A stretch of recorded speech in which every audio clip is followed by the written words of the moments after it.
In this world, is the destiny of mankind controlled by some transcendental entity or law? Is it like the hand of God hovering above? At least it is true that man has no control, even over his own will.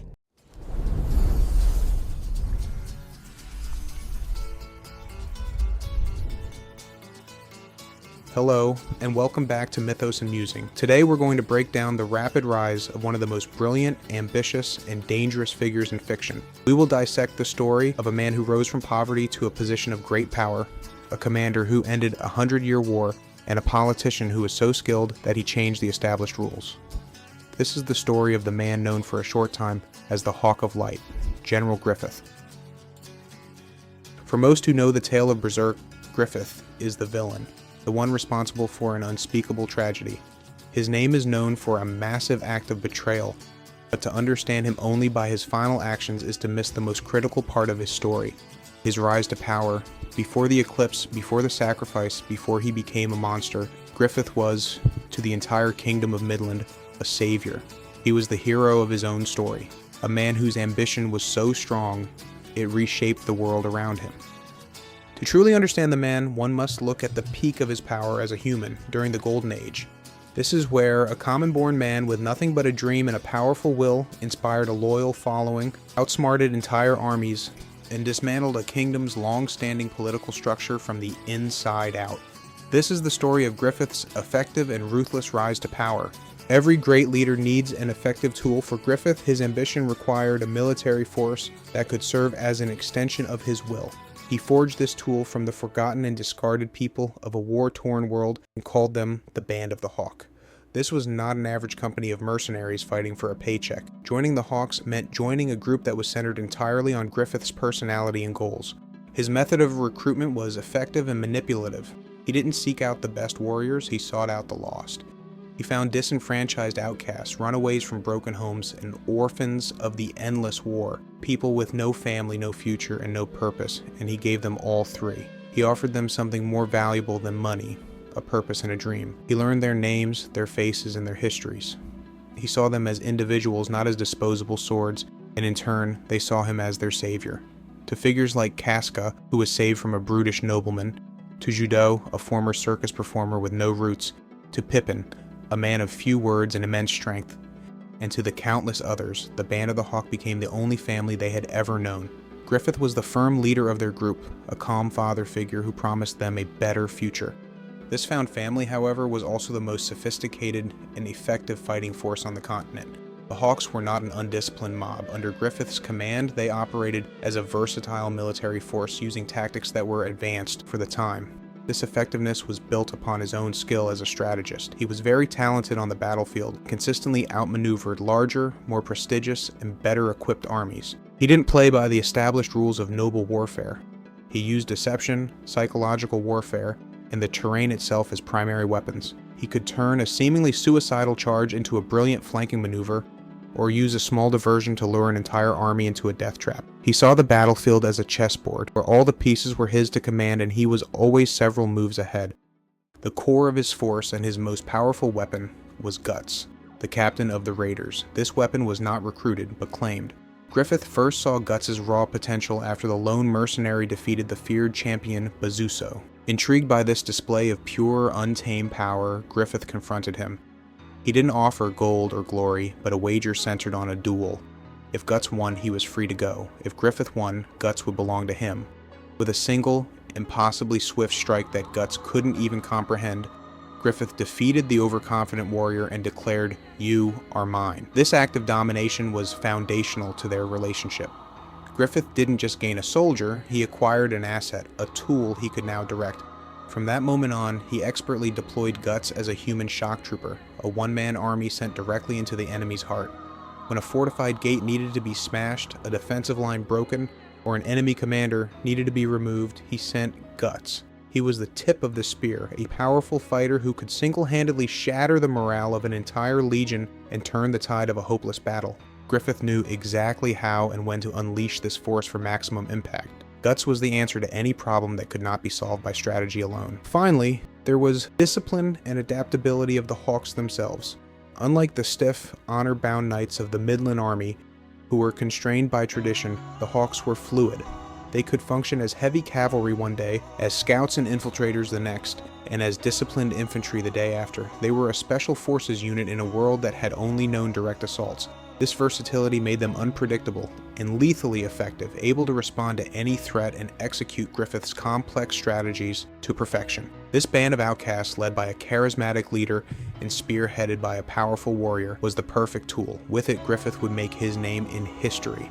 Griffith saw the 100-Year War between the Kingdom of Midland and the Tudor Empire as an opportunity. It was his personal stage to demonstrate his value and begin his climb up the kingdom's rigid social hierarchy. Initially, the Band of the Hawk were hired as exactly what they were: disposable mercenaries. They were thrown into the bloodiest, most hopeless battles, expected to die and soften the enemy for the main army of nobles. But the Hawks did not die. They won, consistently. Their string of improbable victories against Tudor forces earned them fame, respect, and eventually official standing within the Midland Regular Army. This was not just a military promotion, it was a social disruption. The first of many cracks Griffith would put in the kingdom's class ceiling. A band of common sellswords was officially recognized and ranked among the noble-born knights of the realm. Word of their success spread from the front lines all the way to the royal court. His masterpiece, the single act that made him a legend, was the Siege of Fort Doldrey. This fortress was famous as a supposedly impenetrable Tudor stronghold that had held out against Midland's greatest armies for a century. It was a symbol of Tudor dominance and a century of Midland failure. Griffith took it in a single afternoon. His strategy was a bold and precise plan. First came the feint. He used a small detachment as bait, drawing the bulk of the Tudor army, led by the famous General Boscawen, out of the safety of the fortress.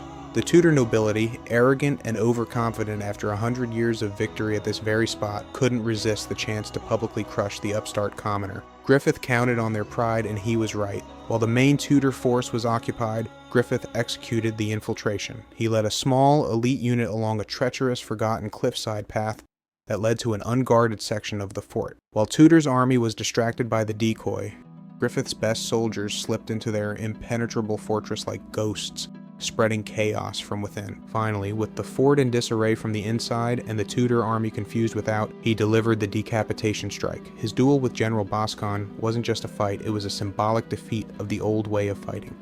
In front of both armies, Griffith the Commoner faced the so-called immortal Boscawen, the greatest warrior in the Tudor Empire, and he defeated him cleanly. By felling their champion, he shattered Tudor's morale completely. The battle was over the moment Boscawen's head left his shoulders. The century-long stalemate was broken. The reward for this impossible victory was huge. For achieving in one day what the entire Midland nobility couldn't in 100 years, the king granted Griffith a noble title, vast lands, and the rank of general of the Midland army. He was no longer a mercenary captain, he was Lord Griffith. A commoner had breached the highest levels of the aristocracy. His military success had earned him a place among the nobles. Griffith, ever the pragmatist, understood a crucial truth. Wars are not won on the battlefield alone. Winning the 100-Year War was just the public part of his plan. To truly secure his dream, he had to wage a second secret war. One fought not with swords and banners, but with secrets, whispers, and a dagger in the dark. This war was for control of the kingdom, and its battlefield was the halls of the royal court in Wyndham. He cultivated an image of grace, refinement, and intelligence that completely charmed the Midland nobility. He debated philosophy with educated lords and carried himself with a strong charisma that left them both in awe and deeply unnerved. Most importantly, he captivated Princess Charlotte, the king's only daughter. In her, he secured not just a powerful political ally, but a direct legitimate path to the throne through marriage, using his relationship with the princess as a path to the throne. The old guard of the nobility, however, saw him as a threat. When the king's own brother, Count Julius, organized a failed assassination attempt during a royal hunt, Griffith's response was a ruthless one. He did not use the law, he turned to his most loyal weapon, guts, and tasked him with assassinating the count in the dead of night. This act was cold and calculated. Griffith kept his own hands clean, while forcing his closest friend to commit a dark act for him, tying him to his cause through a shared crime. When Guts accidentally killed the Count's young son, Adonis, during the escape, Griffith's reaction was perhaps the most telling of all. There was no horror, just a quiet acceptance.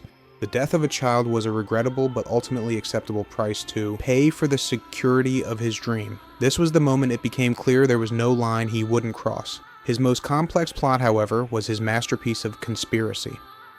In a brilliant plan orchestrated with the complicity of the ambitious Minister Foss, Griffith arranged for a fire to consume a tower of the castle during a royal ball. The victims of this tragic accident were the Queen of Midland and all of her high-ranking political allies, the entire faction that stood in opposition to his rise. He then masterfully planted evidence to frame the deceased as pro-Tudor conspirators whose plan had backfired. With one move, he physically eliminated all of his primary political enemies and simultaneously framed them as traitors, cementing his own position as a hero. He turned the murders into a political victory. After that night, there was no one left in the court with the power or the courage to stand against him. By this point in the Golden Age, Griffith's actions had changed Midland society in a fundamental way. His military impact was total. He single-handedly ended the 100-Year War, bringing an era of peace and prosperity. The common folk hailed him as a national hero they called the Hawk of Light. His social impact was revolutionary. As a commoner who rose to become a lord and general through sheer, undeniable merit, he shattered Midland's rigid, centuries-old class ceiling. To the peasants and soldiers, he was a symbol of hope, living proof that a person's birth did not have to be their destiny. To the old nobility, he was a frightening anomaly who threatened to upend their entire world order. He had broken the system and in doing so had won the hearts of the people. His political position was secure. He was the king's most favored commander and confidant. He was the object of Princess Charlotte's unwavering affection, his future queen, and with his enemies in the court neutralized, he had secured a direct, unimpeded line to the throne. At this time, just before the Eclipse, he was no longer a mercenary captain. He was General Griffith, Lord Protector of the newly minted White Phoenix Knights, a hero to the masses, and the second most powerful man in a kingdom he had saved and reshaped. He had achieved everything a mortal man could possibly achieve. Standing on that hill, looking out at the Castle of Wyndham, his goal was within reach. And that is where Griffith's meticulous climb ends. His rise to power was complete, but his fall was yet to come. Having achieved everything through cold calculation, his downfall would be triggered by a single act of impulse. After Guts leaves the band, shattering Griffith's composure, he seeks comfort with Princess Charlotte. This one night, when discovered by the king, would undo everything. It would lead to his capture, his torture, and his imprisonment, stripping him of his power and his humanity. This was the turning point, the end of the mortal general, and the beginning of the chain of events that would lead to his ultimate betrayal of the very people he worked so hard to unite. The central question of the Golden Age, then, is not whether Griffith was a great man. His accomplishments were great. The question is whether this story is the story of a hero's rise, or the story of how a monster was made. Was the Hawk of Light a genuine savior, or was the monster he would become there all along, hiding beneath a calm surface? Of course, the story doesn't end with his fall from grace. His path leads to something far beyond mortal ambition. From the depths of his despair, he would be reborn, transformed into a member of the God Hand. This ultimate betrayal, sacrificing the very friends who revered him in exchange for divine power, is a story of its own, and perhaps one we will delve into another time. What do you guys think about Griffith's time as a leader in the Golden Age? Was he a true hero whose circumstances forced his hand? Or was the darkness always there? Drop a comment below and let us know. If you dug this deep dive into the lore of one of fiction's greatest characters, please hit that like button, subscribe to Mythos Musing for more fantasy explorations, and smash that notification bell so you don't miss our next adventure. Thanks for hanging out. Until next time, may your journeys be legendary.